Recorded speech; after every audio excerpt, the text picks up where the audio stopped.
Bismillahirrahmanirrahim.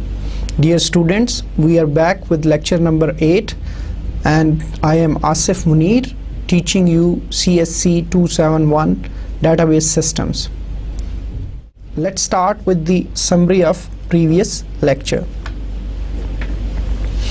In previous lecture we covered relational algebra and some of the operations that are involved in the relational algebra. We talked about different operations.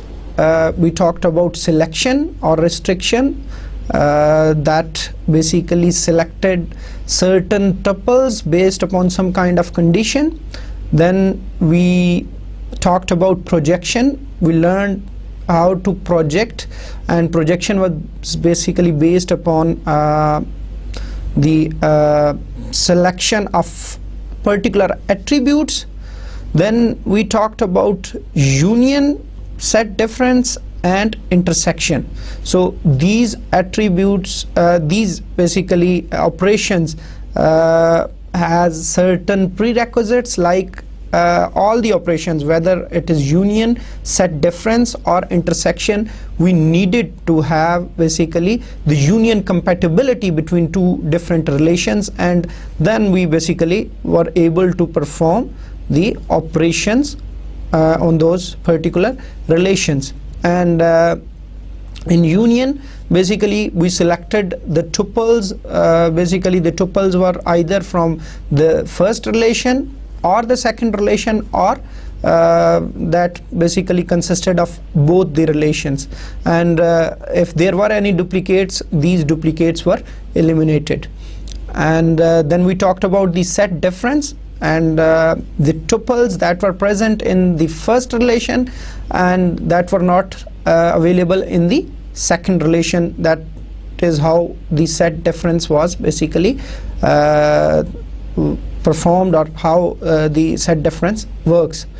Okay, finally we talked about intersection, and intersection basically included only those tuples that were present in both the relations. And as I discussed in our previous lecture, that all these operations required basically union compatibility, that both the relations that will be used in these operations, they should have the union compatibility. And we defined the union compatibility in two things, in terms of two things. First was that the degree of the both relations should be same. If there are 4 attributes in first relation, then there must be 4 attributes in the second relation. And then we also added one thing, that the corresponding attributes should be defined on the same domain basically of both the relations. So that was it from our previous lecture. I hope you have started practicing these relational algebraic operations that are available in book, and you can basically take the exercise as well for your homework. Okay, let's start with today's lecture. We will continue from where we left, and we will discuss other operations that are basically available in relational algebra. Okay, if we talk about the next operation, that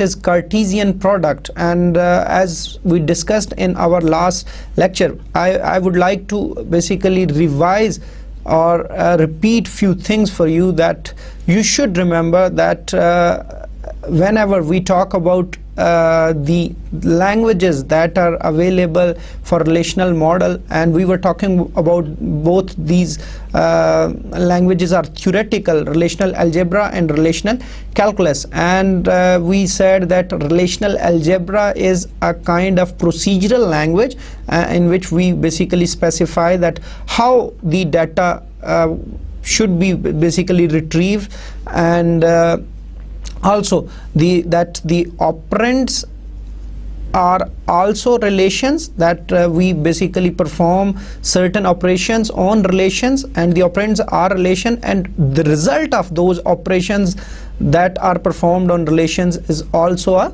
relation. So this is again a very important point to remember, that whenever we perform certain algebraic operation, the operands are always relation, and the result of those operation is also a relation. So if we talk about Cartesian product, again, suppose if we have two relations R and S, then R cross or Cartesian product S could be defined as a relation that is the concatenation of every tuple of relation R with every tuple of relation S. So this Cartesian product is represented by an X, and sometimes it is also called cross product, and the resultant relation after the Cartesian product, it is basically the concatenation. What do we mean by concatenation? That you basically place the tuple, each tuple of the second relation after the tuple of the first relation. कि जी आपने क्या करना है कि आपने हर जो tuple है जो रिलेशन R की है उसके साथ आपने जो रिलेशन S की जितनी टुपल्स हैं उन सब को जो है वो कंकेटिनेट मिला के लिख देना है, ठीक है जी.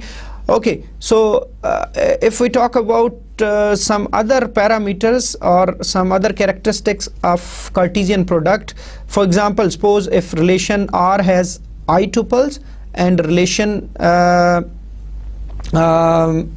S has j tuples, and suppose if we assume that the relation R has n attributes and relation S has m attributes, then the Cartesian product will result in a relation that contains I multiplied by j tuples, and the resultant relation will contain n plus m attributes. So this is again a very important characteristic of Cartesian product operation, that you could estimate that how many tuples will be there as a result of Cartesian product between two relations, and how many attributes will be there. So if suppose one relation R has 3 tuples and the relation S has 4 tuples, then we know that the resultant relation that will be the result of Cartesian product will have basically 12 tuples in total, and if R has 3 attributes and S has 2 attributes, then the resultant relation will have 5 attributes in total, or the degree of the relation basically that is a result of Cartesian product, the degree will be 5. Okay, what if both relations, suppose R and S, have some common attribute names, then what will happen?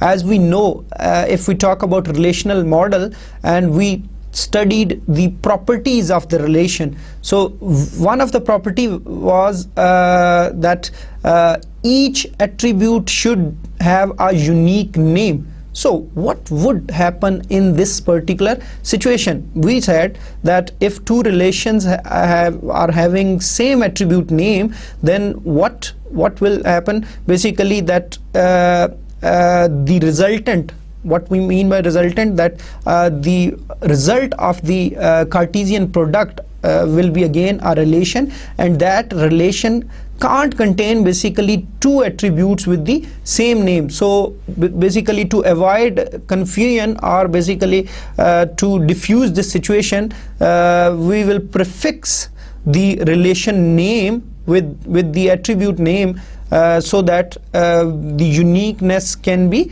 preserved. So in this case, if we have 2 attributes in R and S with the same name, then each attribute in the result will be prefixed with the relation name. Suppose we have a attribute called Z, then that is common in both R and S, then the first attribute will be R dot Z and the second attribute in S will be S dot Z. So I will explain these things in example, so there is nothing to worry. Okay, let's have a look at the example, then I hope it will be clear. It's a very simple operation. Suppose we are interested to have the list of all the persons, or we need to know the names of all those and the comments of all the clients who have viewed a property for rent. Suppose this is our situation, and I hope you still remember the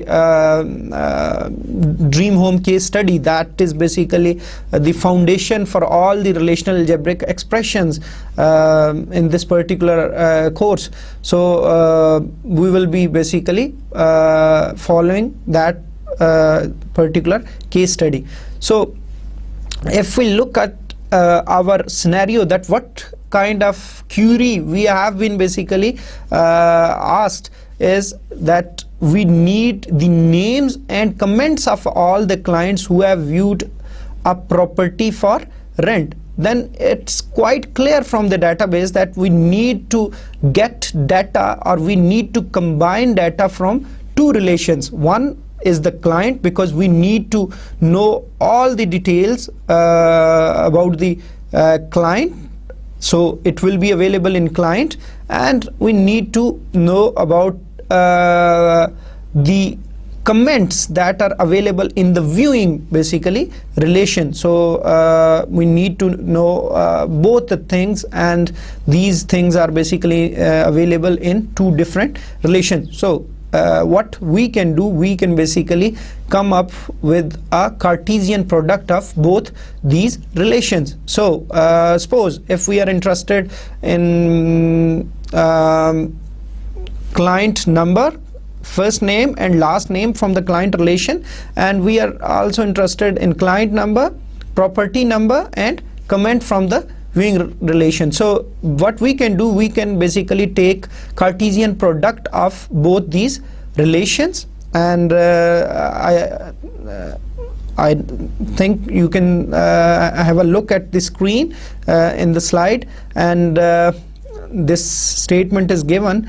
So now basically this operation will produce a relation that will have, as I discussed in my last slide, this operation will result in a relation that will have a relation, and the degree of this relation will be 6, because 3 attributes are selected from the client basically relation, and 3 attributes will be selected from the viewing relation. So now again the second point, that we have a common attribute in both relations, that is client number. So the resultant relation will contain 6 attributes, but the first attribute will be called client dot client number, and the second common attribute that will be from the viewing relation, that will be called viewing dot client number. So I hope you understand that basically there will be 6 attributes in total. Okay, the second thing, how many tuples are basically will be there in the resultant relation, or what will be the cardinality of the resultant relation. So if suppose there are 4 tuples in client, suppose there might be different basically tuples in that particular relation, but suppose if there are 4 tuples in the client relation and 5 tuples are there in the viewing relation, then the resultant relation will have 4 multiplied by 5, 20 tuples in total, and the cardinality of that particular relation will be 20. Okay, so let's look at the basically result of this query, or basically this relational algebraic expression. Okay, this is the result. You can see that we have 6 attributes in total, and we have client number, first name, last name, viewing dot client number, property number, comment. And as you can see that we have 4 tuples in the first relation, that was client, and we had 5 tuples in viewing relation. So all in all we have basically 20 tuples in our basically resultant relation.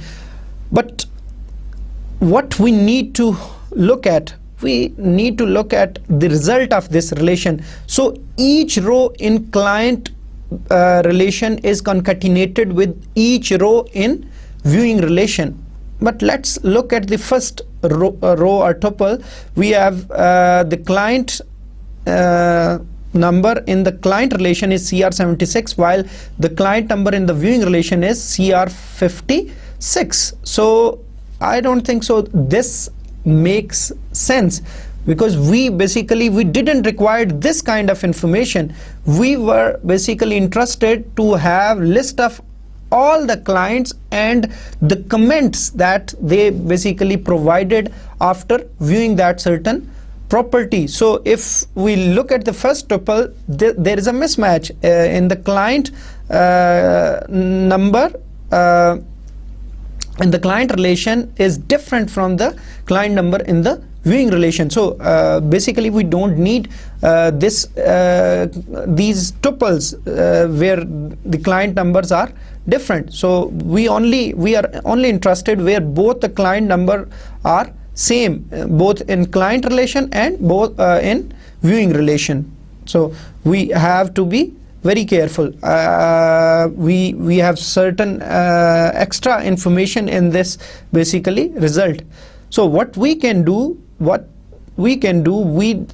can basically restrict or select certain results or tuples from this particular resultant relation. So what we can do, we perform a selection or restriction on this Cartesian product. So what we can do, we have the same Cartesian product operation, and this operation basically provided us with the following with the result that we saw on the previous slide.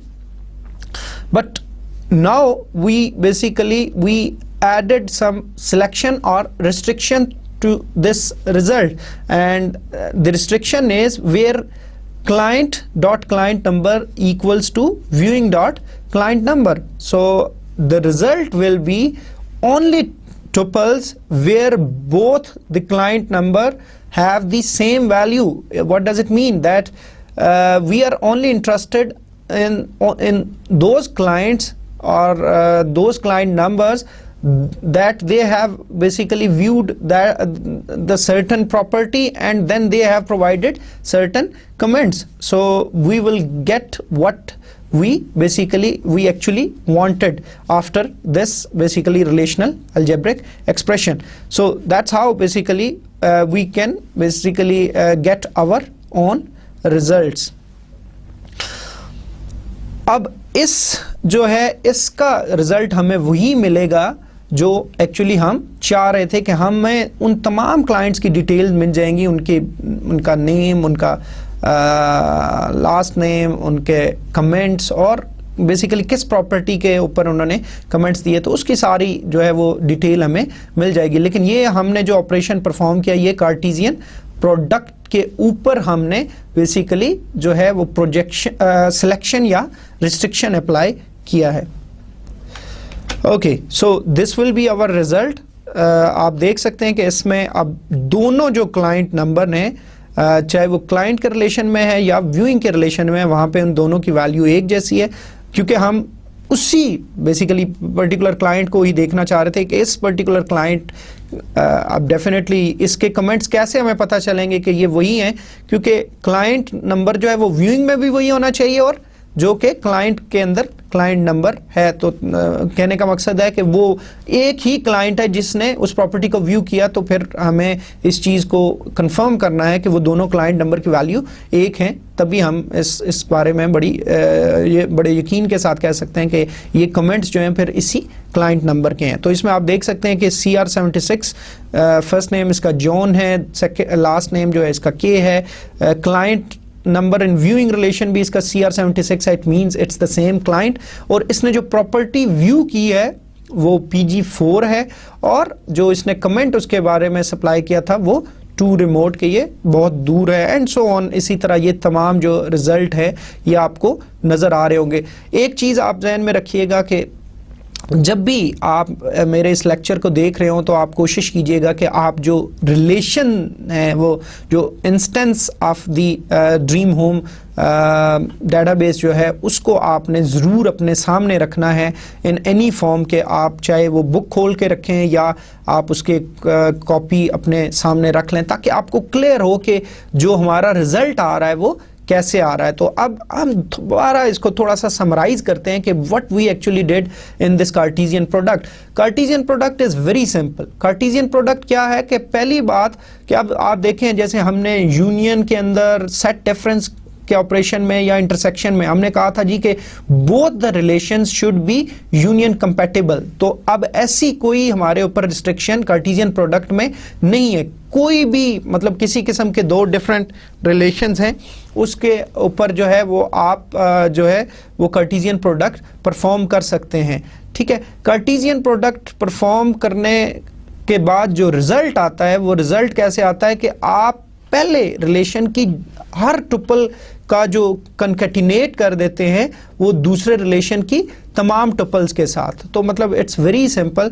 और फिर हमने देखा कि जो हमें situation required थी, हमें यहाँ पे जो सिनेरियो था कि हमें क्या चाहिए, तो उसके लिए हमें एक एक्स्ट्रा ऑपरेशन भी जो है कार्टेशियन प्रोडक्ट के ऊपर अप्लाई करना पड़ा, और वो क्या था, वो सिलेक्शन या रिस्ट्रिक्शन का था। तो मतलब जो कार्टेशियन प्रोडक्ट है नॉर्मली उसका इस्तेमाल इतना ज़्यादा आपको आम जिंदगी में नहीं मिलेगा। कि मतलब कार्टेशियन प्रोडक्ट कभी भी ऐसा नहीं होगा कि आप हर एक रिलेशन को जो है वो उसका ताल्लुक जो है वो दूसरे रिलेशन के हर एक टुपल के साथ हो। नॉर्मली ऐसा कभी भी नहीं होगा, बहुत रेयर सिचुएशंस होंगी। लेकिन डेफिनेटली कार्टेशियन प्रोडक्ट जो है that is the foundation for certain other operations जो कि हम आगे डिस्कस करेंगे। और ख़ास तौर पे कार्टेशियन प्रोडक्ट के ऊपर जब आप सिलेक्शन या रिस्ट्रिक्शन लगाते हैं तो फिर हम बहुत सारी ऐसी सिचुएशंस आएंगी जब हमें इस किस्म की हमारी रिक्वायरमेंट होगी। आई होप के कार्टेशियन प्रोडक्ट आपको क्लियर हो गया होगा। और कार्टेशियन प्रोडक्ट बिल्कुल उसी तरह है जैसे आपने सेट्स के अंदर देखा था कि आपका हर एक एलिमेंट जो है वो दूसरे सेट के एलिमेंट के साथ जो है वो उसको लिखा जाता है। ओके, अब अगली जो चीज़ है वो ये है कि जो अलजेब्रिक एक्सप्रेशंस हैं आपके या ऑपरेशंस हैं, that could be very complex in the nature. कि जी मतलब वो काफ़ी जो है वो कम्प्लेक्स किस्म के हो सकते हैं। So if there is a complex algebraic expression, then what you can do, you can basically decompose that algebraic expression into some smaller operations, and then basically आप जो इंटरमीडिएट उनके रिजल्ट्स हैं उनको कुछ नेमिंग दे दें, उनको असाइन कर दें और कुछ उनको आप नेम दे दें, and that's how basically you can decompose a complex operation into some simpler operations, and that will basically help you to basically represent that complex operation in some simpler form. So what we can do कि जी हम assignment operation जो है वो use कर सकते हैं। और असाइनमेंट ऑपरेशन जो है वो किस तरह यूज़ किया जा सकता है, that is represented by an arrow, जैसा कि आप अपनी स्क्रीन पे देख सकते हैं। तो आप बेसिकली इसका मकसद ये है कि आपके जो कम्प्लेक्स ऑपरेशंस हैं उनको एक सिंपल वे में जो है वो स्मॉलर और सिंपलर जो है वो ऑपरेशंस की फॉर्म में जो है वो रिप्रेजेंट किया जाए, ताकि आपको जो है उसको समझने में आसानी हो। And what you can do basically you can use assignment operator to simplify these complex operations. I hope कि जी जब मैं आपको एग्जांपल दिखाऊंगा तो आपको ये ज़्यादा क्लियर हो जाएगी। ओके अभी जो पिछली इससे पहले कार्टेशियन प्रोडक्ट जो हमारी सिचुएशन थी जिसके ऊपर हमने लगाया था, और उस जो हमारा जो रिजल्ट हम चाह रहे थे उसके अंदर हमने कार्टेशियन प्रोडक्ट के ऊपर फिर हमने क्या किया था, हमने सिलेक्शन या जो है रिस्ट्रिक्शन का प्रोसेस भी अप्लाई किया था। तो अब उसी क्यूरी को आप या उसी रिलेशनल अलजेब्रिक एक्सप्रेशन को आप अपने जहन में रखें और हम उसको क्या करेंगे, हम उसको डिकम्पोज करेंगे स्मॉलर जो है वो सिंपलर स्टेप्स के अंदर, ताकि चूंकि वो एक कम्प्लेक्स किस्म का रिलेशनल अलजेब्रिक एक्सप्रेशन था, अब हम आपको जो है उसको थोड़ा सा सिंप्लीफाइड वे में करके दिखाते हैं and we will show you that how this assignment operation will work. तो सपोज हम जो क्लाइंट के रिलेशन में से हम चीज़ें सेलेक्ट कर रहे थे, क्लाइंट के रिलेशन में से हम 3 चीज़ें सेलेक्ट कर रहे थे, और क्लाइंट के रिलेशन में से 3 चीज़ें कौन सी थी, एक क्लाइंट नंबर था, एक प्रॉपर्टी नंबर था, और एक क्लाइंट नंबर था, एक फर्स्ट नेम था, एक लास्ट नेम था। तो हमने क्या किया कि हमने इस सारे जो इसका रिजल्ट आया ये असाइन हमने कर दिया और इसका नाम रखा हमने टेम्प सी, और टेम्परेरी क्लाइंट हमने, मतलब इसको हमने कुछ भी आप नाम रख सकते हो, और इसके अंदर 3 एट्रीब्यूट्स हैं, उसका एट्रीब्यूट का नाम वही है जो हमारे ओरिजिनल क्लाइंट के रिलेशन में थे, क्लाइंट नंबर, फर्स्ट नेम और लास्ट नेम। इसी तरह व्यूइंग का जो रिलेशन है हमारा, उसमें से भी हम 3 चीज़ें जो हैं वो हमने 3 एट्रीब्यूट सेलेक्ट किए थे।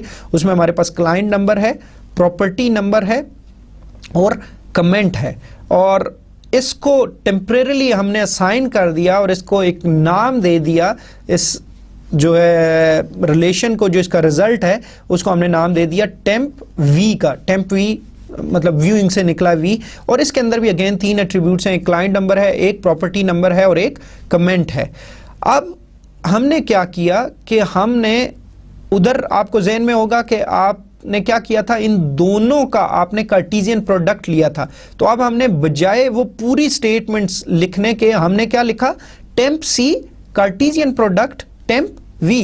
तो अब ये देखें, बजाय वो सारा इतना कम्प्लेक्स वो स्टेटमेंट लिखने के, अब हमने बिल्कुल जो एक सिंप्लीफाइड वे में टेम्प सी और कार्टेशियन प्रोडक्ट टेम्प वी लिख दिया। तो मतलब इट बिकेम वेरी सिंपल। लेकिन जो इसका रिजल्ट आया, वो रिजल्ट क्या आया, उसको भी हमने एक नाम दे दिया, और उसको नाम हमने क्या दे दिया, हमने कहा जी उसका नाम है कमेंट, और उसके 6 एट्रीब्यूट्स हैं, एक क्लाइंट नंबर है, दूसरा फर्स्ट नेम है, तीसरा लास्ट नेम है, और आप देखें कि जो चौथा एट्रीब्यूट है, हालांकि दोनों में क्लाइंट नंबर था तो हमने उसको रिप्लेस कर दिया, उसको रीनेम कर दिया और उसको हमने वी क्लाइंट नंबर कह दिया। वी क्लाइंट नंबर इसलिए कि वो व्यूइंग के क्लाइंट नंबर में से बेसिकली उसको वैल्यू को रिप्रेजेंट कर रहा है। इसी तरह प्रॉपर्टी नंबर और कमेंट। तो आपको पता है कि कार्टेशियन प्रोडक्ट का जो रिजल्टेंट होगा, रिजल्ट होगा, वो हमेशा उसका डिग्री जो होगी वो सम होगी दोनों रिलेशंस की डिग्री के। तो अब दोनों की डिग्री 3 थी, तो जो रिजल्ट आएगा वो 6 डिग्री के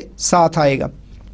अब फाइनल जो ऑपरेशन हमने अप्लाई किया था वो आपका रिस्ट्रिक्शन या सिलेक्शन था ऑन द रिजल्ट। तो रिजल्ट अब हमने किस से रिप्रेजेंट किया हुआ है, कमेंट के टेबल से रिप्रेजेंट किया हुआ है। तो हमने कमेंट के ऊपर देखें कि हमने क्या लगा दिया, रिस्ट्रिक्शन लगा दी या सिलेक्शन लगा दी। और सिलेक्शन क्या है हमारी, client number equals to V client number, कि जहां पे ये दोनों इनकी वैल्यूज इक्वल हों वो वाली टुपल जो है हमें जो है वो चाहिए, इसके अलावा वाली टुपल्स हमें नहीं चाहिए। और इसको हम असाइन कर सकते हैं, और इस जो ये रिलेशन आएगा वो रिलेशन को हम क्या कह रहे हैं, रिजल्ट कह रहे हैं। तो this is a very simple example कि how basically you can decompose a complex algebraic expression into some smaller steps, और फिर उन intermediate results को जो है वो आप क्या असाइन कर सकते हैं, कोई भी एक टेम्परेरी नेम आप यूज़ कर सकते हैं, उन रिजल्ट्स को आप दे सकते हैं, और आप अपने इस कम्प्लेक्स ऑपरेशन को एक सिंप्लीफाइड वे में परफॉर्म कर सकते हैं। It will basically ease provide ease in understanding के जी आपको ईजीली जो है वो आप ज़्यादा बजाय ये कि वो जो उधर आपने इतना लंबा चौड़ा एक्सप्रेशन लिखा था उसके मुकाबले में अब ये छोटे छोटे स्टेप्स आपने लिखे, तो बेसिकली ये आपको हेल्प आउट करेगा कि आप आसानी से इसको समझ सकें। आई होप कि आपको क्लियर हो गया होगा कि डिकम्पोजिशन। लेकिन अब बहुत सारे जैसे ये चीज़ें हैं कि मसलन ये एक आपको बता तो दिया कि डिकम्पोजिशन ऐसे आप यूज़ करते हो, लेकिन ज़रूरी नहीं कि आप इसको अपने प्रैक्टिकली जब आप काम कर रहे हो तो आप डिकम्पोजिशन का सहारा लें। लेकिन अगर आपको कोई ऐसी सिचुएशन दरपेश आती है जहाँ पे आपका जो एक्सप्रेशन है, अलजेब्रिक एक्सप्रेशन, वो बहुत ज़्यादा कम्प्लेक्स है, तो then may be you can basically use decomposition. इसके बाद जो अगला ऑपरेशन है हमारा वो है रीनेम का ऑपरेशन। अब rename operation is also basically used, और ये समटाइम्स वही है कि आप अगर किसी रिलेशन को या किसी एक्सप्रेशन को या उसके एट्रीब्यूट्स को अगर आप रीनेम, भी हमारे पास रिलेशनल अलजेब्रा में फैसिलिटी अवेलेबल है, और इसके लिए जो हमारा ऑपरेटर यूज होता है दैट इज कॉल्ड रो, और इसका जो रिप्रेजेंटेशन है वो आप अपनी स्क्रीन्स पे देख सकते हैं। और इसकी जो हमारे पास दो फॉर्म्स हैं, रो एस इंटू ई और rho S A1 A2 till AN और E। So the rename operation provides a new name S। ये जो S है ये आपका नया नाम होगा, जो भी आप उस रिजल्ट का या उस एक्सप्रेशन का नाम रखना चाहेंगे, जो आपका रिजल्टेंट रिलेशन आएगा ये वो नाम होगा। ई जो है वो आपका एक्सप्रेशन है जिसके अगेंस्ट आप ये नाम लिख रहे हैं, कि अभी मैं एग्जांपल्स जब आपको दिखाऊंगा जैसा कि आपको नज़र आ रही होंगी नीचे, तो अभी हम जब उसको डिस्कस करेंगे तो आपको क्लियर हो जाएगा। और optionally you can basically rename the attributes भी, कि जी आप अगर जो एट्रीब्यूट्स के एक्चुअल रिलेशन के अंदर नाम थे या एक्सप्रेशन के अंदर नाम थे, आप उनको रीनेम करना चाहते हैं तो उसके लिए भी ऑप्शन है आपके पास। तो रीनेम आपका इस तरह काम करता है। मिसाल के तौर पे जैसे आपको पहली एग्जांपल अपनी स्लाइड पे नज़र आ रही होगी, और उसमें आप देख सकते हैं कि हमने प्रोजेक्शन अप्लाई की है किसके ऊपर, क्लाइंट के रिलेशन के ऊपर।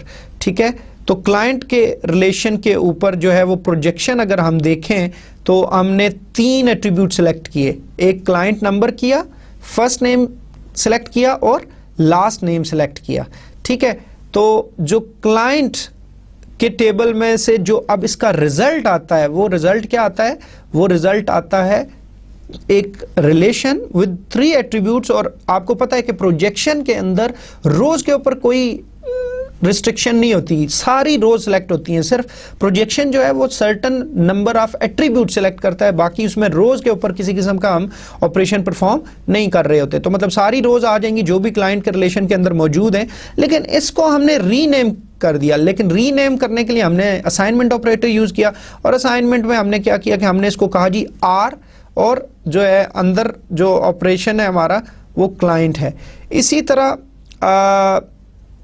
जो हमारा दूसरी एग्जांपल है उसके अंदर भी हम देख सकते हैं कि हम जो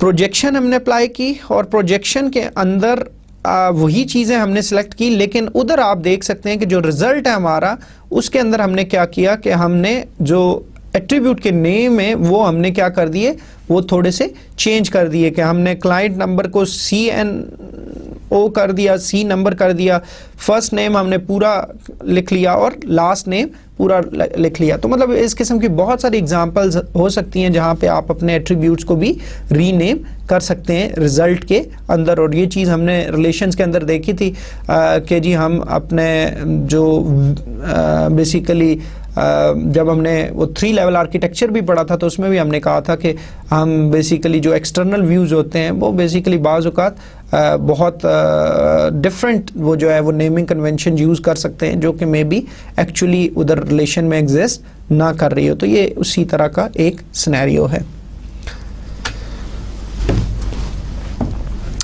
अब जो अगला हमारा ऑपरेशन है that is the most frequently used operation, and it is one of the complex operations in relational database या relational database management systems। तो join जो है ये एक बहुत ही जो है वो important operation है जो कि आपको चाहिए होता है। और keep in mind join is a derivative of Cartesian product के जो बेसिकली जो जॉइन है that is an additional operation, या वो बेसिक ऑपरेशंस में से नहीं है, वो बेसिकली कार्टेशियन प्रोडक्ट की एक डिराइव्ड फॉर्म है। तो बेसिकली आपका जो जॉइन है वो कैसे आता है, it's equivalent to performing a selection using join predicate as selection formula over cartesian product of the 2 operand relations के जी, जिस तरह हमने अपनी पिछली एग्जांपल में किया था कि हमने क्या किया कि हमने दो रिलेशंस के ऊपर कार्टेशियन प्रोडक्ट अप्लाई किया और उस कार्टेशियन प्रोडक्ट का जो रिजल्ट आया उसके ऊपर हमने सिलेक्शन जो है वो अप्लाई कर दिया या परफॉर्म कर दिया। तो यही जो होता है ये तकरीबन उसी के इक्विवेलेंट होता है आपका जॉइन जो है। अब कीप इन माइंड कि it is one of the most difficult operation basically to implement efficiently in relational database management systems, and there are some intrinsic performance problem basically in relational database management systems due to this implementation of joins in relational databases। तो आपने मतलब जो join है आपका ये बहुत ज़्यादा आपके रिलेशनल डेटाबेस मैनेजमेंट सिस्टम में जो है इसका इस्तेमाल होगा, या जब भी हम मल्टीपल टेबल्स में से डाटा लाना चाहते हैं तो जो है वो जॉइन की मदद से लेके आएंगे। तो एक और ज़हन में होना चाहिए बात कि जो जॉइन का ऑपरेशन है उसके लिए definitely there must be a common attribute, कोई ऐसा एक एट्रीब्यूट होना चाहिए जिसका बेसिकली या मतलब जिसकी डोमेन दोनों की एक हो, ताकि हम उनके बेस के ऊपर जो है वो जॉइन का जो प्रेडिकेट है या जो कंडीशन है वो अप्लाई कर सकें जी, कि जॉइन हमारा होगा किस बेस के ऊपर, वो जो कॉमन एट्रीब्यूट होगा उसकी बेस के ऊपर होगा।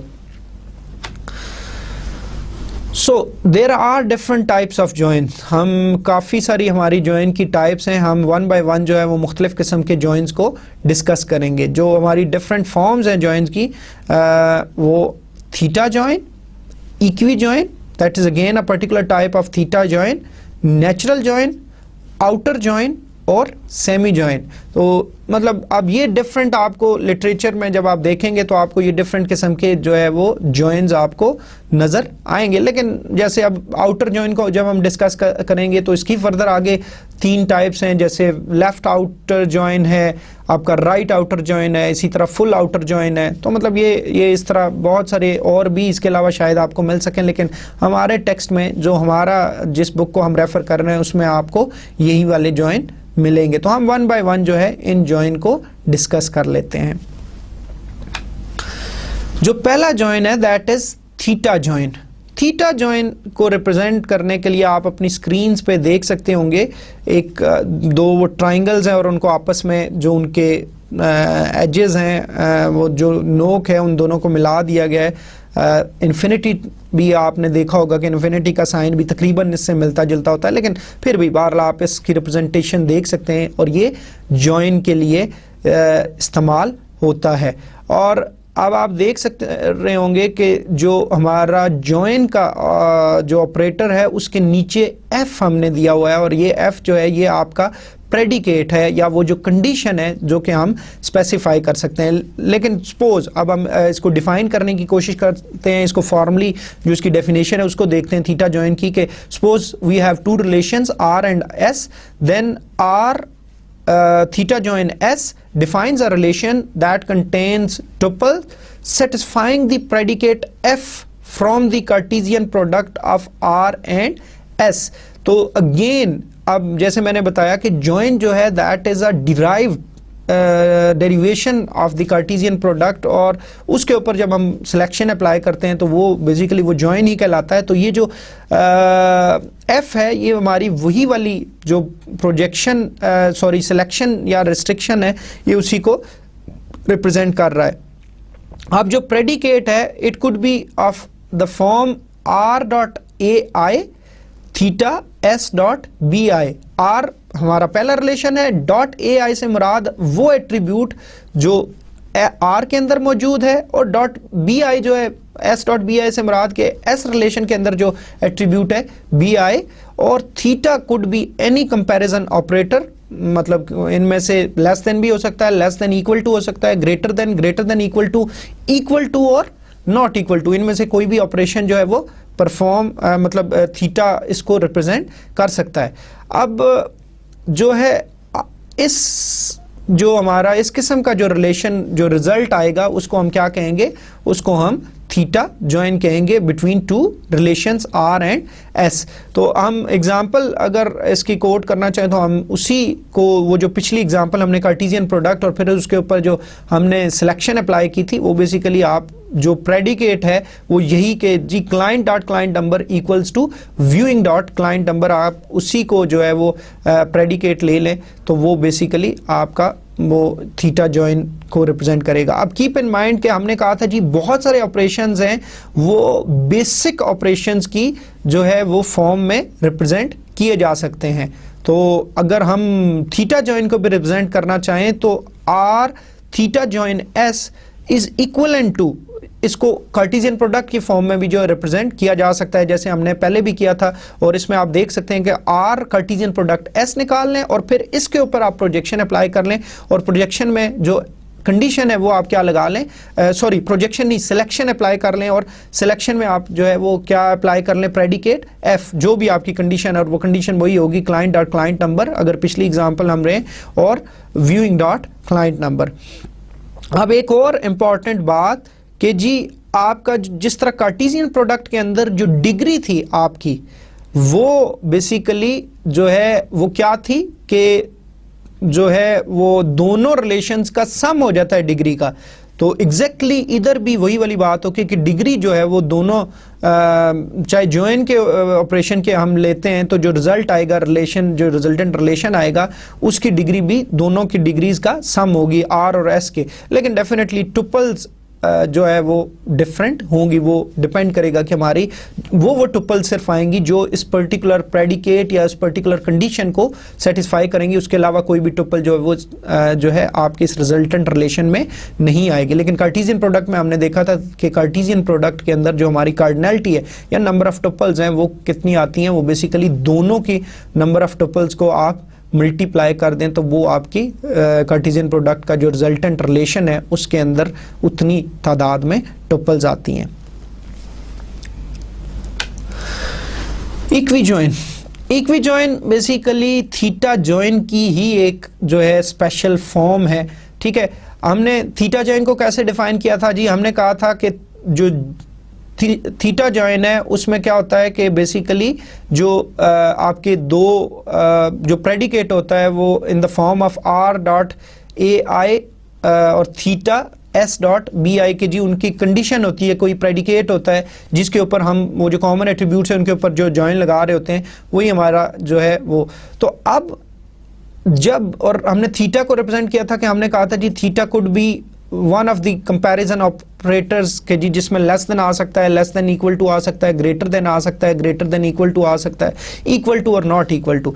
जब हमारे पास ऑप्शन ये हो कि सिर्फ इक्वल का जो है आपका ऑपरेटर यूज होगा थीटा की रिप्लेसमेंट में, तो फिर ये जो स्पेशल फॉर्म है जॉइन की दैट इज कॉल्ड जो है वो फिर इक्वी जॉइन कहला जाता है। इक्वी जो है वो बेसिकली इक्वल से ही निकला है, तो आप इसको इस तरह भी ज़हन में रख सकते हैं। तो एग्जैक्टली इसमें भी जो बेसिकली रिप्रेजेंटेशन है अगेन उसी तरह है, कोई इसमें ख़ास फ़र्क नहीं है। मैंने आपको समझाने के लिए सिर्फ एफ के साथ पैरेंथेसिस यूज़ करके मैंने सिर्फ ऑपरेटर की जगह पे थीटा की जगह पे हमेशा यहाँ पे क्या आएगा, इक्वल का साइन आएगा। तो it defines a relation that contains tuple again satisfying the predicate F from the cartesian product of R and S, और जो प्रेडिकेट एफ होगा और जो इसमें थीटा है, theta will always be replaced by only one operator and that will B equal. इसके अलावा हम कोई ऑपरेटर यहाँ पे यूज नहीं कर सकते, तो इसके अलावा कोई करते हैं तो वो आपका फिर थीटा जॉइन कहलाता है। तो थीटा जॉइन की एक खास फॉर्म जो है वो क्या है,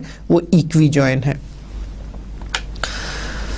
ओके, इक्वी जॉइन की अगर एग्जांपल हम लेना चाहें तो सपोज अगर हम अगेन हम कहते हैं जी list the names and comments of all clients who have viewed a property for rent.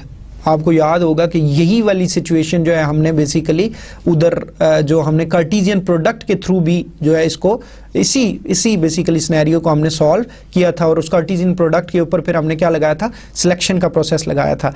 तो अब अगर आपके जहनों में वो पिछली स्लाइड्स हों तो आप को याद होगा कि एग्जैक्टली यही क्यूरी उधर भी थी और इधर भी। ठीक है, अब यही वाली एग्जांपल है और इसका वही रिजल्ट आएगा बेसिकली जब हम उसी जो रिलेशनल अलजेब्रिक एक्सप्रेशन को उधर जो हमने कार्टेशियन प्रोडक्ट और फिर उसके ऊपर जो सिलेक्शन लगाई थी उसके बजाय हम इधर क्या कर देंगे, हम सिंपली जो है वो इक्वी जॉइन यूज करेंगे, तो उसकी मदद से हम वही वाले रिजल्ट्स जो है वो अचीव कर लेंगे। और जैसे मैंने पहले भी डिस्कस किया था कि आप बहुत सारे जो खास सिचुएशंस के लिए रिलेशनल अलजेब्रिक एक्सप्रेशंस है वो मल्टीपल वेज में लिख सकते हैं। हो सकता है कि आपने वही वाला रिलेशनल अलजेब्रिक एक्सप्रेशन जो है वो जॉइन के फॉर्म में लिखा और उसी को हम जो है वो कार्टेशियन प्रोडक्ट और उसके ऊपर सिलेक्शन लगा के वो उस तरह भी लिख सकते हैं। तो इसमें कोई ऐसी परेशान होने वाली बात नहीं है। अगर आप बेसिक जो रूल्स हैं उनको वायलेट नहीं करते, उनको साथ आप उनको यूज करते हुए आप किसी भी अंदाज में, चाहे वो जॉइन के थ्रू या कार्टेशियन प्रोडक्ट और उसके ऊपर सिलेक्शन लगा के अगर वही आप रिलेशनल अलजेब्रिक एक्सप्रेशन लिखते हैं तो मतलब वो दोनों के रिजल्ट्स एक जैसे आ सकते हैं, इसमें कोई ऐसी परेशानी वाली बात नहीं है। लेकिन ये वही वाले जो लास्ट जो हमारा सिनेरियो था उसी का जो है हम जॉइन की मदद से भी सॉल्व कर सकते हैं, इक्वी जॉइन की मदद से। तो आप अगर इक्वी जॉइन अगर यूज करना चाहें तो आप कैसे करेंगे, इसमें आप देख सकते हैं पहला जो हमारा पोर्शन है लेफ्ट साइड का वो है वही वाला क्लाइंट के जो हम रिलेशन में से जो चीज़ें एक्सट्रैक्ट कर रहे हैं, क्लाइंट नंबर हम एक्सट्रैक्ट कर रहे थे, फर्स्ट नेम एक्सट्रैक्ट कर रहे थे और लास्ट नेम, और ये प्रोजेक्शन अप्लाई की हुई है हमने, ठीक है। तो हमने ये चीज़ें निकाल ली। अब देखें हमने जॉइन का दरमियान में साइन यूज़ किया है, ठीक है। आप पैरेंथेसिस को भी ज़हन में रख लें कि जो प्रोजेक्शन से पहले हमने एक पैरेंथेसिस ली है और फिर क्लाइंट के बाद जो क्लाइंट का रिलेशन है उसको बाद फिर हमने इसको ख़त्म किया कि ये हमारा एक इस जॉइन का लेफ्ट साइड वाला पोर्शन है। फिर हमने जॉइन के ऑपरेशन में देखें कि नीचे हमने प्रेडिकेट जॉइन के बाद जो है वो यूज़ किया है। तो प्रेडिकेट में अगर आप देखें तो हमारे पास client dot client number equals to viewing dot client number, और ये वही वाली सिचुएशन जो हमने उधर भी यूज़ की थी। और जो हमारा इसका राइट जो हमारा पोर्शन है वो है कि जी अगेन प्रोजेक्शन अप्लाई हुई, प्रोजेक्शन किसके ऊपर अप्लाई हुई, व्यूइंग के ऊपर, और उसमें हमने तीन चीज़ें एक्सट्रैक्ट की, क्लाइंट नंबर, प्रॉपर्टी नंबर और कमेंट। और जो है ये हमारा इसमें रिलेशन कौन सा इन्वॉल्व है, व्यूइंग का। या अगर आपको याद हो कि जो हमने वो डिकम्पोज करके इसी कम्प्लेक्स रिलेशनल अलजेब्रिक एक्सप्रेशन को लिखा था तो हमने दो फॉर्म्स में इसको रिप्रेजेंट बेसिकली इनको लेफ्ट और राइट साइड को किया था। जो ऊपर वाली क्लाइंट वाली जो हमारी प्रोजेक्शन है उसको हमने टेम्प सी से रिप्रेजेंट किया था और जो व्यूइंग वाली है उसको टेम्प वी से किया था। तो आप इसी को इस फॉर्म में भी लिख सकते हैं कि temp C equi join temp V, और जो प्रेडिकेट है वो आपका temp C dot client number equals to temp V dot client number, और इसको हमने असाइनमेंट कर दी रिजल्ट को। तो आप मतलब बड़ी आसानी से उसी रिजल्ट को अचीव कर सकते हैं इस जो है इक्वी जॉइन की मदद से भी। आई होप ये आपको क्लियर होगा, इसमें कोई ऐसी जो है वो मुश्किल चीज़ नहीं है। और इक्वी जॉइन का रिजल्ट अगर आप देखें तो ये वही वाला रिजल्ट है जो आपने इससे पहले भी जब आपने कार्टेशियन प्रोडक्ट और कार्टेशियन प्रोडक्ट के ऊपर आपने जो है वो सिलेक्शन अप्लाई की, तो ये वही वाला रिजल्ट है CR76 जॉन के और CR76 PG4 to remote and so on. इसी तरह तमाम जो हमारी ट्रिपल्स उधर भी आई थी एग्जैक्टली वही रिजल्ट जो है वो इधर आपको नज़र आ रहा होगा। इसके बाद जो अगला हमारा ऑपरेशन है वो जॉइन की एक और डिफरेंट फॉर्म है और ये है नेचुरल जॉइन। और natural join is the basically जो इसको सिंपली जॉइन भी कहते हैं या बेसिकली इसमें जो हमारा जो बहुत ज़्यादा इस्तेमाल होता है वो नेचुरल जॉइन ही होता है। अब कीप इन माइंड के जी नेचुरल जॉइन को मतलब इसकी रिप्रेजेंटेशन ऑलमोस्ट उसी तरह की है। इधर इसमें हमें प्रेडिकेट लिखने की, प्रेडिकेट या वो जो कंडीशन है वो जॉइन की कंडीशन वो लिखने की ज़रूरत नहीं है। इसको सिंपली हम जॉइन का जो साइन है रिप्रेजेंटेशन है उसको यूज़ किया और वही दो रिलेशन हमारे पास आर और एस हैं।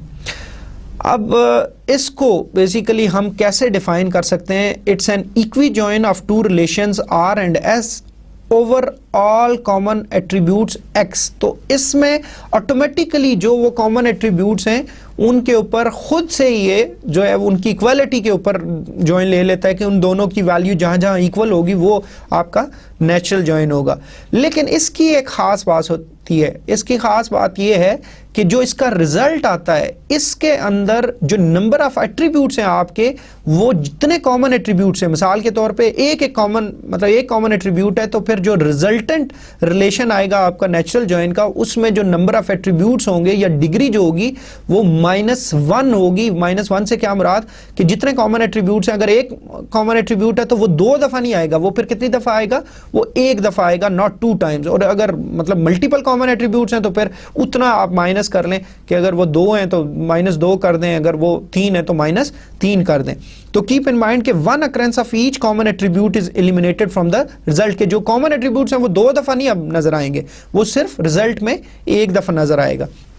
अब कीप इन माइंड जी कि the natural join operation performs an equi join over all the attributes in the two relations that have the same name। तो ये भी इसके लिए कंडीशन है कि आपके जो एट्रीब्यूट्स कॉमन कौन से होंगे, जिनके नेम जो है वो एक जैसे होंगे।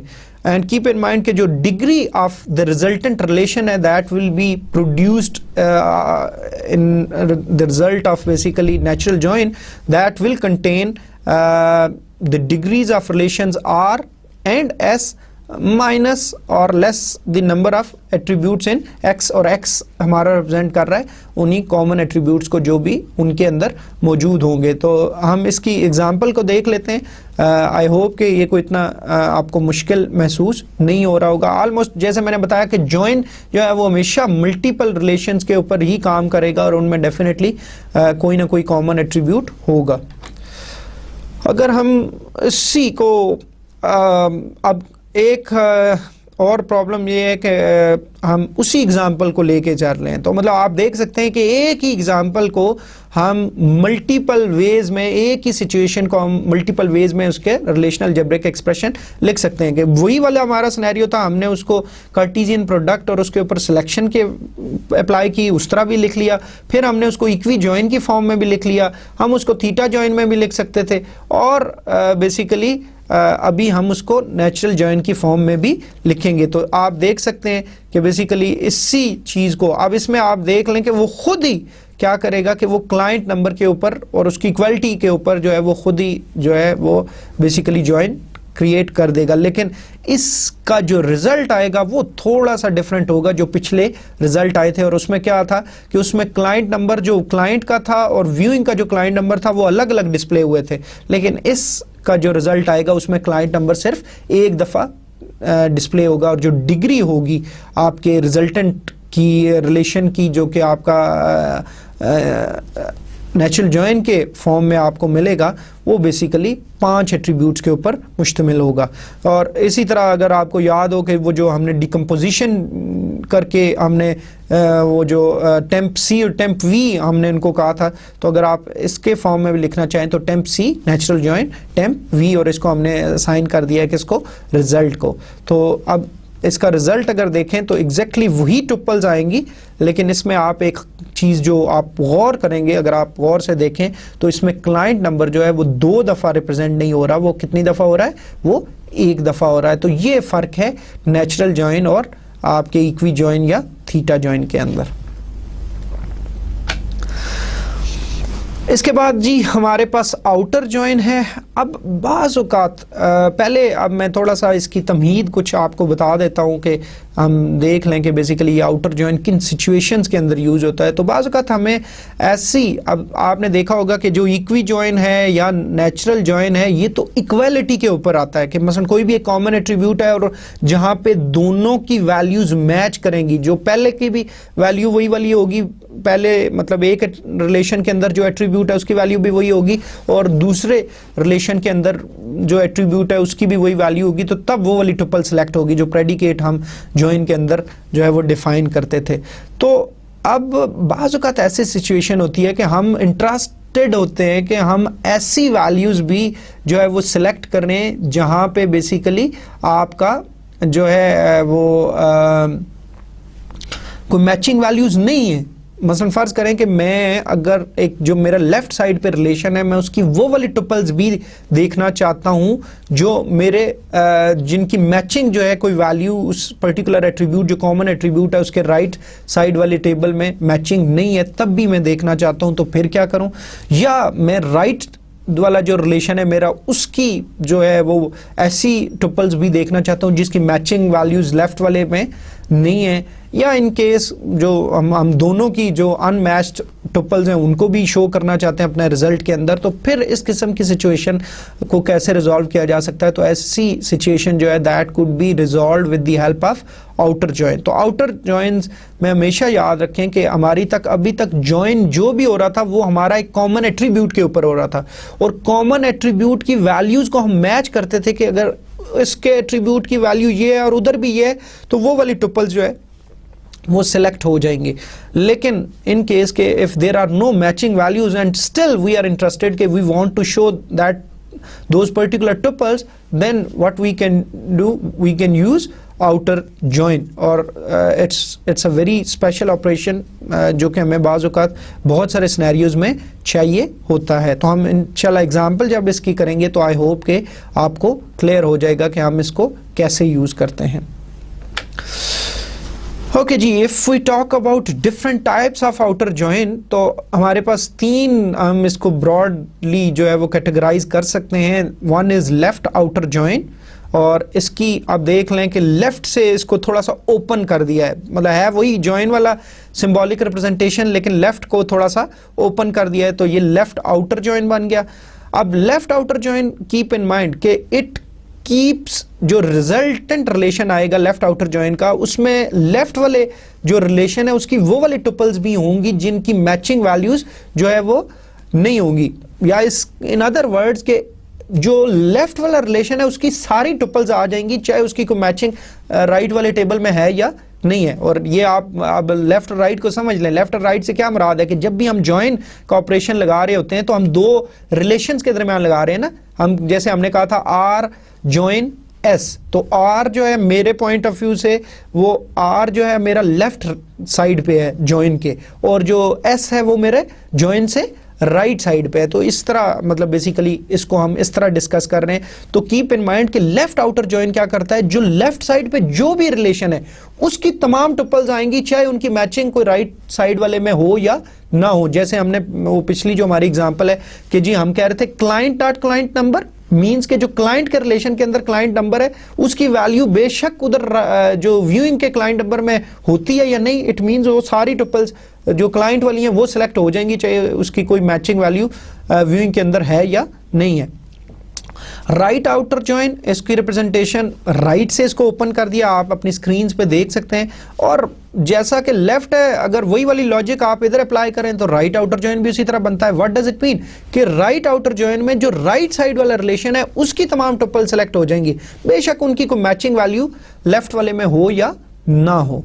और जो फुल आउटर जॉइन है, अब बड़ा सादा सा मामला है, अगर आपको लेफ्ट और राइट का क्लियर हो गया तो इट मींस कि there could be some situations के जी जहां पे हम इस चीज में इंटरेस्टेड हों कि हम दोनों की अनमैच्ड टुपल्स को दिखाना चाह रहे हों, तो अब it will keep all the tuples in both relations, और जो बाकी जो नॉन मैचिंग होंगी उसके अगेंस्ट वो क्या कर देगा वो हम अभी थोड़ी देर में बात करते हैं। अच्छा, अब एक चीज़ तो हमने डिस्कस कर ली। अब पहले अगर आपको पिछली एग्जांपल्स याद हों तो हमने कहा जी कि फ़र्ज़ करें कि एक क्लाइंट है, क्लाइंट के अंदर क्लाइंट की तमाम इन्फॉर्मेशन पड़ी हुई है, क्लाइंट नंबर है, उसका फर्स्ट नेम है, उसका लास्ट नेम है एंड सो ऑन, क्लाइंट से रेलेवेंट सारी इन्फॉर्मेशन पड़ी हुई है।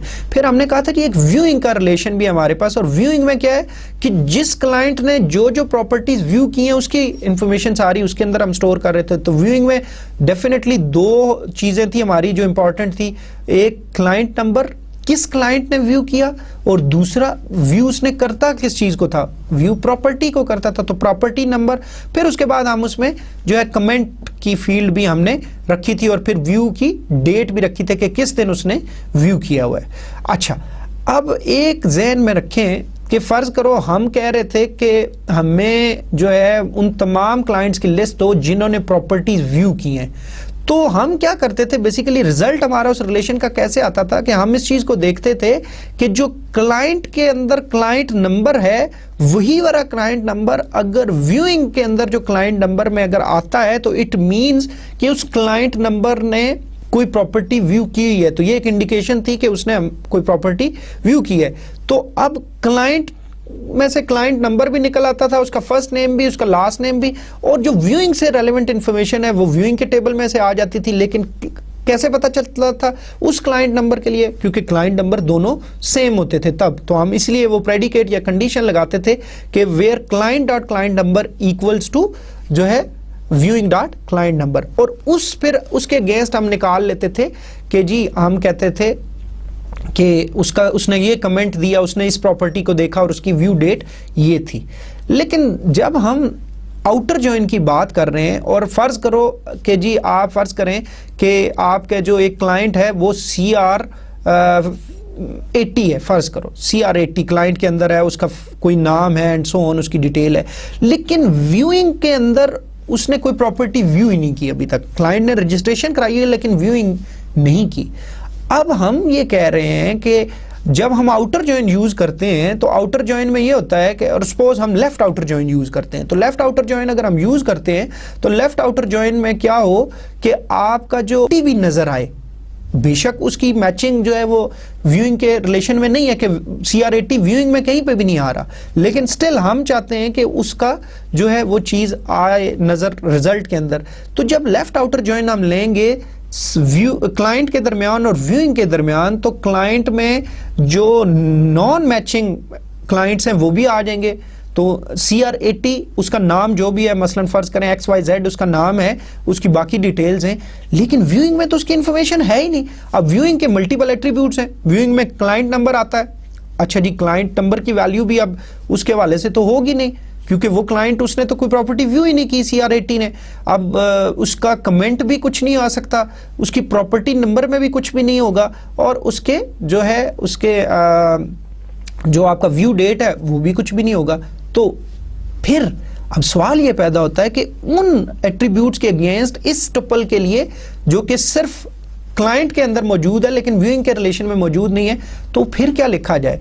तो ऐसी सूरत में अगर आपको याद हो वो जो नल हमने स्टडी किया था, वो फिर यहाँ पे उन तमाम एट्रीब्यूट्स के लिए फिर क्या वैल्यू आएगी, वो नल आएगी। तो इसी तरह लेफ्ट आउटर जॉइन में क्या होगा कि लेफ्ट की सारी टपल आ जाएंगी, लेकिन जो राइट वाला रिलेशन है उसके जो एट्रीब्यूट्स है उसके अगेंस्ट जो है वो सारे नल आ जाएंगे। इसी तरह राइट आउटर जॉइन लगा रहे हैं तो मतलब राइट आउटर जॉइन में सारी राइट वाली टपल्स आ जाएंगी रिलेशन की, लेकिन जो लेफ्ट वाले टपल्स जो नॉन मैचिंग है उसकी उसमें नल्स आ जाएंगे। और फुल आउटर जॉइन में भी क्या होगा कि दोनों की अनमैच्ड जो टपल्स में फिर जो वो फिर क्या आ जाएगा, वो उसको हम नल से जो है वो रिप्लेस कर देंगे। तो आई होप कि आपको क्लियर हो गया होगा।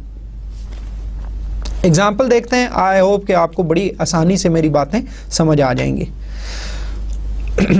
Okay, left outer join one by one अब मैं लेफ्ट आउटर जॉइन को एक्सप्लेन कर देता हूँ। Left outer join is suppose if we have relations R and S and we are interested in R left outer join S, then left outer join is a join in which tuples from R that do not have matching values in common attributes of S are also included in the result relation। ठीक है जी, मैंने आपको बताया था कि R की तमाम tuples include हो जाएंगी, चाहे उनकी वो जो कॉमन एट्रीब्यूट में मैचिंग वैल्यू कोई है या नहीं है, तो नहीं भी है तो वो सारी सिलेक्ट हो जाएंगी। Missing values in the second relation R set to null. तो मैंने जैसे पिछली आपको थोड़ी देर पहले डिस्कस किया कि जो आपका राइट साइड है वाला रिलेशन है जिसमें उसकी मैचिंग वैल्यूज नहीं है, तो उसकी वैल्यूज की जगह पे फिर क्या उसमें होगा, उसमें नल आ जाएगा। तो in what kind of situations this left outer join is used? If we are interested to display the particular tuples in the result that do not have matching values in the join attributes, तो ऐसे attributes मतलब जिनकी matching मौजूद नहीं है, still हम उन tuples को भी दिखाना चाह रहे हैं, तो इस किस्म की सिचुएशन में हम क्या यूज करेंगे, हम आउटर जॉइन, और आउटर जॉइन की कोई भी एक टाइप। लेकिन suppose if we are dealing right now with left outer join, तो आई होप कि अगर आपको एक समझ आ जाती है तो फिर बाकी को भी समझना कोई मुश्किल नहीं है।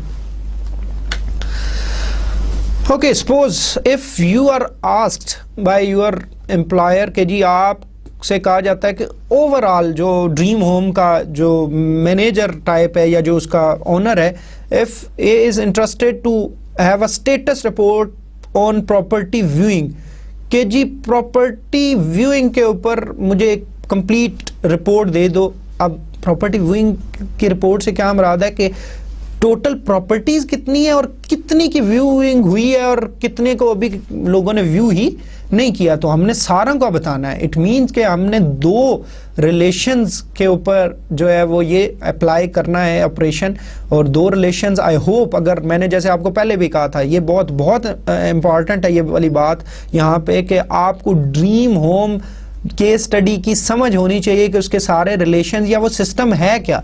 अगर आपको वो समझ नहीं आता तो मेरी सारी बातें फिर आपको शायद अच्छी तरह समझ नहीं आएंगी। तो आई रिक्वेस्ट अगेन कि आप अच्छे तरीके से उस केस स्टडी को समझें कि वो केस स्टडी है क्या।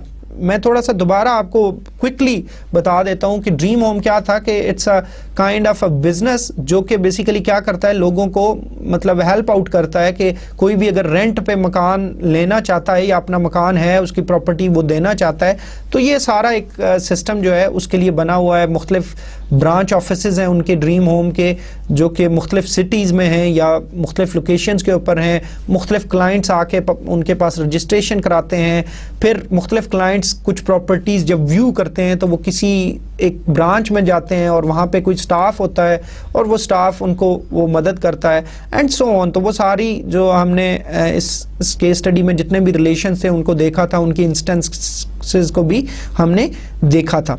तो अब हमें जब इस ये क्वेश्चन हमसे पूछा जाएगा कि जी हमें स्टेटस रिपोर्ट ऑन प्रॉपर्टी व्यूइंग्स हमें चाहिए, तो हमें बड़े आसानी से पता चल जाएगा कि हमें दो चीज़ों के बारे में बताना है। एक तो टोटल हमारे पास प्रॉपर्टी फॉर रेंट हैं कितनी, और उनमें से कौन कौन सी व्यू हुई हैं या नहीं हुई।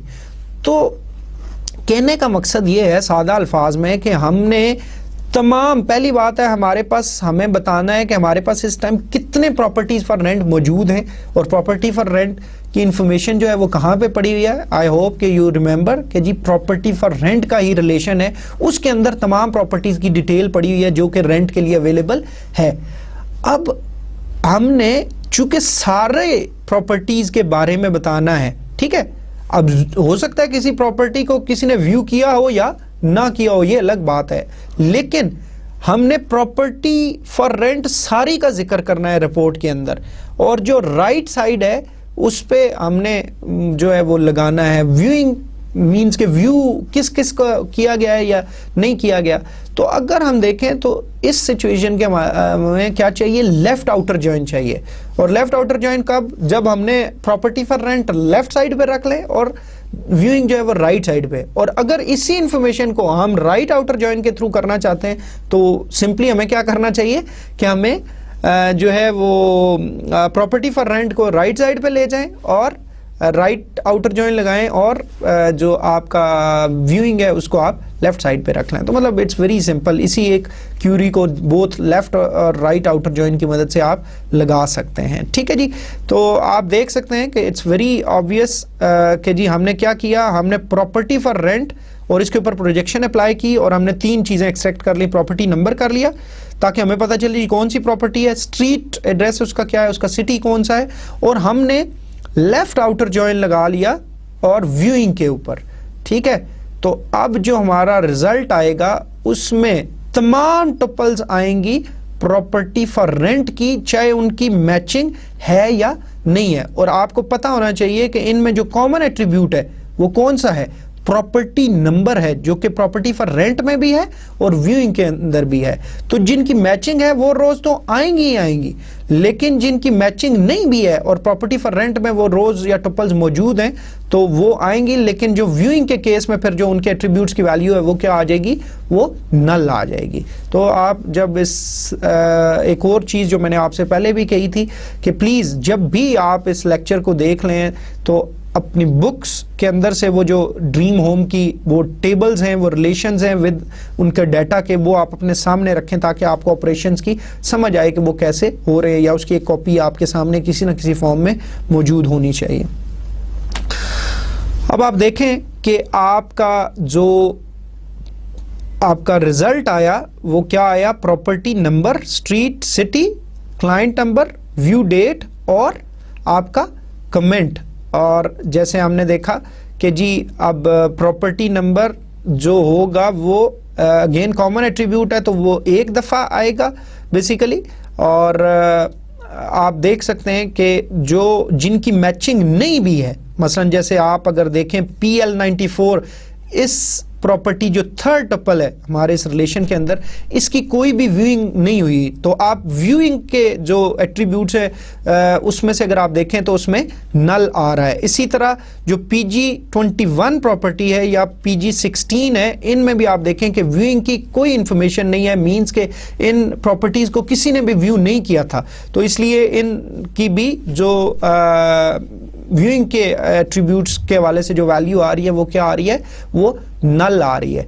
अब यही वाला क्यूरी जो है हम एग्जीक्यूट कर सकते थे, मैंने आपको बताया कि हम इसी को अगर हम रिलेशंस को वो रिप्लेस कर लें, उनकी जगह स्विच कर लें, तो वो हमारे वो जो है वो राइट आउटर जॉइन के थ्रू भी जो है हम इसी क्यूरी को या इसी रिलेशनल अलजेब्रिक एक्सप्रेशन को लिख सकते हैं। तो इसमें कोई ऐसा जो है वो प्रॉब्लम नहीं है।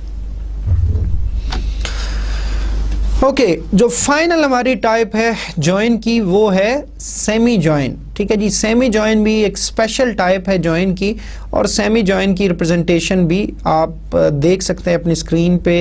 अच्छा, बाज़ औक़ात आपको मुख्तलिफ टेक्स्ट के अंदर हो सकता है इनकी थोड़ी बहुत वेरिएशन मिले, तो इससे कोई घबराने की ज़रूरत नहीं है। You should understand the concept के बाज़ औक़ात थोड़ा बहुत जो है शायद इसको रिप्रेजेंटेशन डिफरेंट तरह से आपको नज़र आ रही हो, लेकिन सेमी जॉइन की रिप्रेजेंटेशन है और इसके भी एक प्रेडिकेट डिफाइन किया जाता है थ्रू एफ। तो सेमी जॉइन किस तरह बेसिकली काम करता है या इसको कैसे डिफाइन कर सकते हैं, let's start with the definition कि if suppose we have two relations R and S and R semi join S with predicate F defines a relation that contains the tuples of R.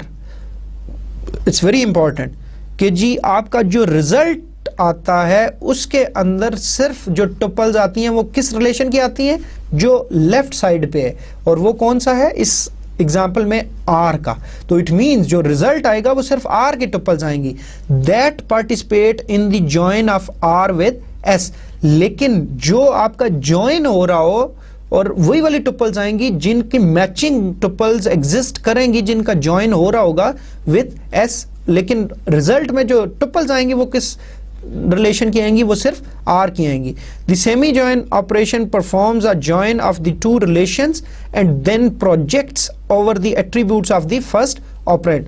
It's very simple कि जी पहली बात है कि ये join ही perform करता है दोनों रिलेशंस के ऊपर, लेकिन जो रिजल्ट आता है उसको क्या करता है, फिर प्रोजेक्शन लगा देता है। और प्रोजेक्शन आपको पता है प्रोजेक्शन से क्या मुराद होती है कि जी अपनी मर्जी के एट्रीब्यूट सेलेक्ट करना, और अपनी मर्जी के एट्रीब्यूट्स हम कौन से सिलेक्ट करते हैं, सिर्फ जो पहला रिलेशन है, जो हमारा लेफ्ट साइड पर रिलेशन है उसके एट्रीब्यूट सिर्फ सिलेक्ट कर लेते हैं, राइट साइड वाले एट्रीब्यूट्स हमारे उसमें नहीं आते। तो it is basically basically distributed systems के अंदर इस्तेमाल होता है। अभी मैं इसकी डिटेल्स में नहीं जाता कि डिस्ट्रीब्यूटेड सिस्टम्स जो है वो क्या होते हैं और इसकी कैसे वहाँ पे इंपॉर्टेंस है, लेकिन डेफिनेटली देयर आर सिचुएशंस कि व्हेन यू आर इंटरेस्टेड कि जी आपको सिर्फ टुपल्स तो चाहिए लेकिन सिर्फ एक रिलेशन की चाहिए, लेकिन वो दोनों के जॉइन के ऊपर रिजल्ट आ रहा हो, तो इस किस्म की सिचुएशन में आप सेमी जॉइन यूज कर सकते हैं।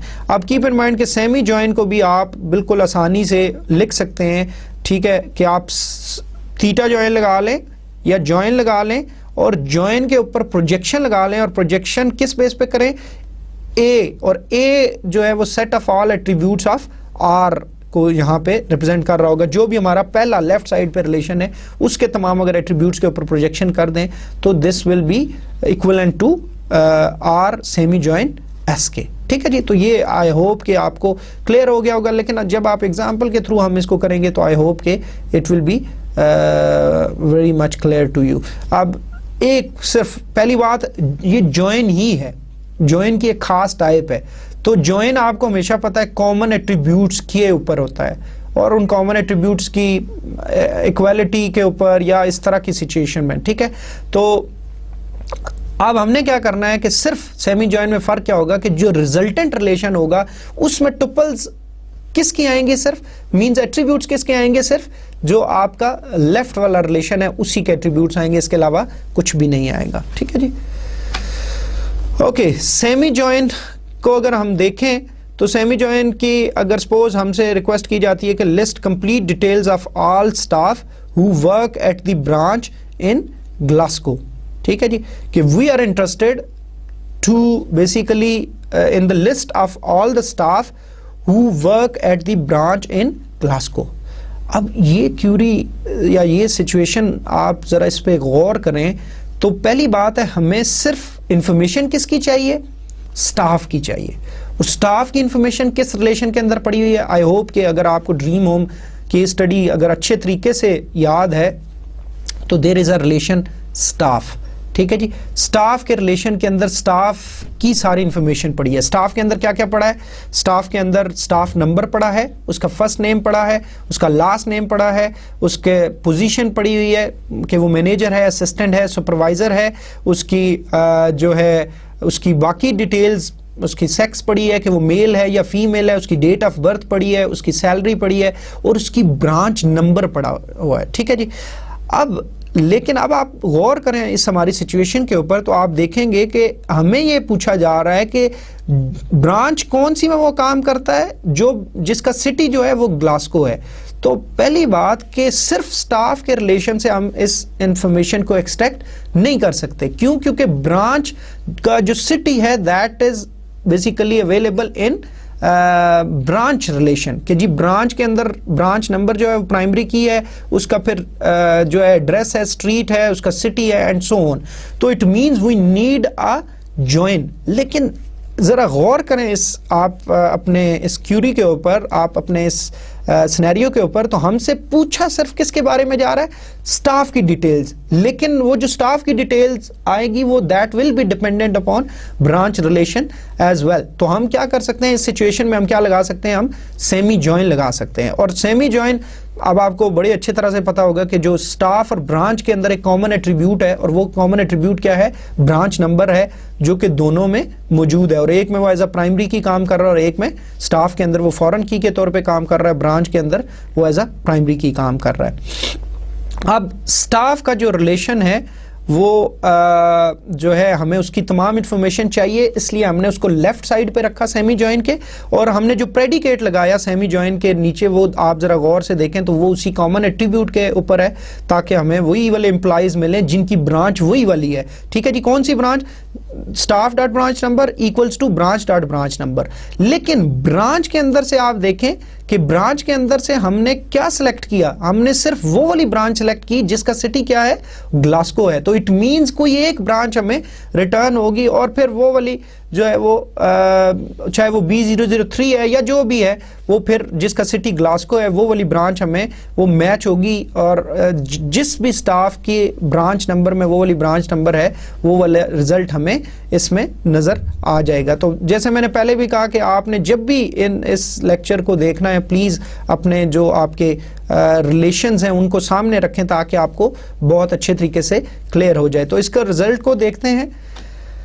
इसके रिजल्ट पे देखें तो हमारे पास स्टाफ नंबर है, first name, last name, position, sex, date of birth, salary और ब्रांच नंबर। सिर्फ स्टाफ के जो तमाम एट्रीब्यूट्स हैं वो यहाँ पे नज़र आ रहे हैं। तो यही सेमी जॉइन का जो है वो हमारा रिजल्ट इस तरह आता है। तो अब जो है आप इसमें देख सकते हैं कि जो ब्रांच के टेबल में अगर आप जाके देखें तो जो B003 है उसके सिटी जो है वो ग्लासगो है, तो इसलिए तमाम टुपल्स वो वाली सिलेक्ट हुई हैं जो बेसिकली जिनकी ब्रांच B003 है। तो आज जो है आज का लेक्चर हम यहाँ पे ही ख़त्म करते हैं। हम देख लेते हैं कि बेसिकली आज हमने क्या क्या चीज़ें कवर की, हम आज की समरी को गौर से देख लेते हैं। तो आई होप कि आज तक जितना भी हमने काम किया है जो है वो आपको क्लियर हो गया होगा। आज का लेक्चर यहाँ पे ख़त्म करते हैं। आज हमने जो बाकी हमारे ऑपरेशंस थे जैसे कार्टेशियन प्रोडक्ट, हमने जॉइन और जॉइन की डिफरेंट टाइप्स, उनको हमने स्टडी किया। इंशाल्लाह अगले लेक्चर में दोबारा हाज़िर होंगे। अस्सलाम वालेकुम।